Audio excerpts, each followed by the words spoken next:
ডিফুত দেশপ্ৰেমৰ জোৱাৰ ৮০তম স্বাধীনতা দিৱস উপলক্ষে বৰ্ণাঢ্য তিৰংগা যাত্ৰা ২০২৬ চনৰ ১৫ আগষ্টত উদযাপন হ'বলগীয়া ৮০ সংখ্যক স্বাধীনতা দিৱসৰ প্ৰাক্ষণত আজি পুৱা কাৰ্বি আংলং জিলা প্ৰশাসনৰ উদ্যোগত ডিফুত এক বৰ্ণাঢ্য তিৰংগা যাত্ৰা উলিওৱা হয়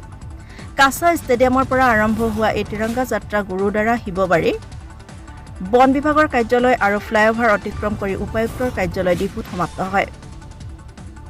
যাত্ৰাটোৰ শুভাৰম্ভ কৰে কাৰ্বি আংলং স্বায়ত্তশাসিত পৰিষদৰ অধ্যক্ষ ৰাজু টিছু কাৰ্বি আংলং জিলাৰ উপায়ুক্ত অৰণ্য শইকীয়া আৰু আৰক্ষী অধীক্ষক পুষ্পৰাজ সিং এই তিৰংগা যাত্ৰাত নিৰাপত্তা বাহিনীৰ জোৱান ছাত্ৰ-ছাত্ৰী মহিলা আৰু বিভিন্ন শ্ৰেণীৰ শতাধিক লোক উপস্থিত থাকে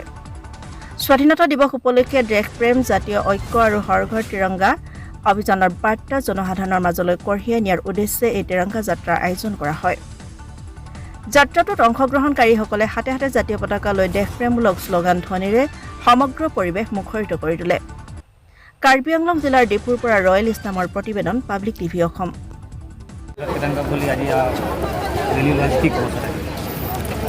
এইটো গৌৰৱৰ কথা হৰ ঘৰ তিৰংগা সকলো ঘৰতে তিৰংগা হ'ব লাগে আমি সকলোৱে জানো আৰু আমাৰ কি বুলি ক'ব স্বৰ্ণ জয়ন্তী হ'বলৈ গৈ আছে স্বাধীনতা দিৱস 1947ত আমি স্বাধীনতা পাইছোঁ অহা 2047 চনৰ 15 আগষ্টত আমি স্বৰ্ণ জয়ন্তী স্বাধীনতা দিৱস পালন কৰিম গতিকে তাৰ আগেয়ে আমি সজাগতাও লগতে আমাৰ যিটো তিৰংগা তাৰ প্ৰতি আমাৰ শ্ৰদ্ধা আমাৰ ভক্তি এইবোৰৰ কথা ৰাইজৰ মাজলৈ লৈ যাব লাগে আৰু সেইটোৱেই আমাৰ আজি এই যিটো হৰ ঘৰ তিৰংগাৰ কাৰ্যসূচীটো বেলেগ তেনেকুৱা নহয় আমি আগ্ৰহ কৰিছোঁ সকলো ৰাইজৰ পৰা সকলোৱে যাতে নিজৰ নিজ নিজ ঘৰত আমাৰ যিটো ৰাষ্ট্ৰীয় ধ্বজ ৰাষ্ট্ৰীয় পতাকাটো যাতে উত্তোলন কৰে